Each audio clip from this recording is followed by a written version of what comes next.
పచ్చిమిర్చి వేసుకోవడం మర్చిపోయాము. ఇప్పుడు అయితే పచ్చిమిర్చి వేసుకొని బాగా కలుపుకోండి. గ్యాస్ ఆన్ చేసుకొని ఒక ప్యాన్ పెట్టుకొని వేడైనాక కొంచెం నూనె పోసుకోండి ఫ్రెండ్స్. మంచిగా నూనె మాత్రం సెట్ చేసుకోండి. ఇప్పుడు ప్యాన్ లో ఇంత చేసుకున్న పదార్థం పోసుకోండి, బాగా స్ప్రెడ్ చేసుకోండి. కొంచెం వేడైనాక ఆయిల్ పోసుకోండి. ఎగ్జెస్ కి ఈజీగా వెళ్తుంది. ఇట్లా అన్నారు అనుకో ఆమ్లెట్ రివర్స్ చేయడానికి మనకైతే ఈజీ అవుతుంది ఫ్రెండ్స్. చూసారా ఎంత ఈజీ అయిందో. ఇలా బ్యాక్ సైడ్ వేడైనప్పుడు తిప్పేసుకోండి. టూ సైడ్స్ వేడైనాక తీసేసుకోండి ఫ్రెండ్స్. ఇలా అయితే ఫ్రెండ్స్ ఇదే విధంగా అన్ని చేసుకుందాం మనం. సేమ్ ప్రాసెస్ ఫ్రెండ్స్, అన్నిటికీ ఒకటే ట్రిక్ చేసుకుంటే అయిపోతుంది.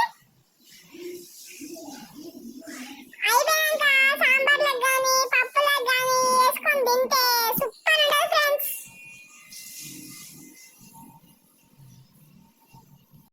అట్లనే ఫ్రెండ్స్, మీరైతే ఎవరైతే మా ఛానల్ సబ్స్క్రైబ్ చేసుకోలేరో ఇంకా సబ్స్క్రైబ్ చేసుకోండి.